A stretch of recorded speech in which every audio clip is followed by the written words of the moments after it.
Hello বন্ধুরা, জায়গাটা দেখে তোমরা হয়তো চিনতেই পেরে গিয়েছো। হ্যাঁ বন্ধুরা, আমি আবার এসেছি আজকে এখানে উগ্রচণ্ডী বসন্ত মাতা ঘণ্টেশ্বরী দেবীর মূর্তির এখানে, যেটি কিন্তু ঘাটুল, গুড়াইল, তপন, দক্ষিণ দিনাজপুরে অবস্থিত। আর আজকে দেখাই তোমাদের, কারণ আজকের মন্দির প্রাঙ্গণটি বেশ ফাঁকা রয়েছে। এই দেখো, এদিকেও কিন্তু একটা পাথরের মূর্তি রয়েছে, এখানেও কিন্তু পুজো টুজো হয়। দাঁড়াও একটু জুম করে দেখাই, ঠিক আছে।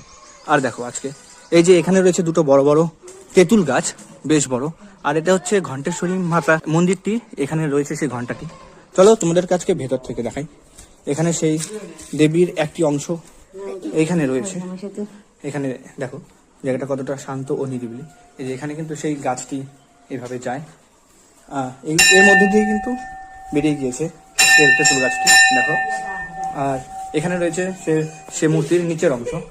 আর মন্দিরের প্রাঙ্গণটা কিছুটা এরকম। এটা হচ্ছে ঘণ্টেশ্বরী মাতার ঘণ্টা। চলো আমিও একবার বাজাই। বাহ, খুব সুন্দর।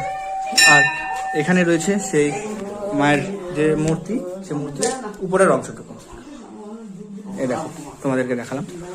তো ভেতরটা কিছুটা এরকম। আর গেটটা খোলা থাকার কারণে কুকুর এখানে চলে এসেছে। সত্যি হ্যাঁ, মন্দিরটা কিন্তু খুব ভালো লাগে আমার।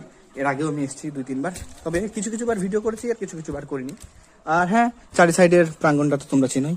এখানে অনেকে হয়তো কোনো কিছু মানদ এভাবে বেঁধে রাখে, তবে আমার মনে হয় এটা ফুল টুল দিয়ে বাঁধা ছিল, এখন সেটা নেই। আর হ্যাঁ, আগামী মাস মানে বৈশাখ মাস থেকে কিন্তু এখানে পূজা শুরু হতে চলেছে। তো যা শুনেছি যে এখানে নাকি 3 মাস মেলা থাকে, চেষ্টা করবো আসার। আর হ্যাঁ, মন্দিরের পেছন সাইডটাও কিছুটা এরকম।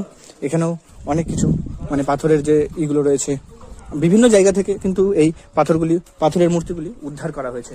আর এখনো কিন্তু এই সমস্ত মানে দক্ষিণ দিনাজপুরের এই জায়গাতে অনেক সময় শোনা যায় যে পাথরের যে শিলাস্তূপগুলো রয়েছে পুরাতন দিনে, সেগুলো কিন্তু আজও মাটি খুঁড়ে পাওয়া যায়। আর এই দুটি হচ্ছে সেই বড় বড় তেঁতুল গাছ ঘণ্টেশ্বরী মাতার মন্দিরের পাশে। আর চারিপাশটা কিছুটা এরকম। আর এখানেও একটা নতুন মন্দির তৈরি হয়েছে, তবে চলো কাছে গিয়ে তোমাদেরকে দেখিয়ে নিয়ে আসি। এটা হচ্ছে একটা কালী মায়ের মন্দির, জয় মা।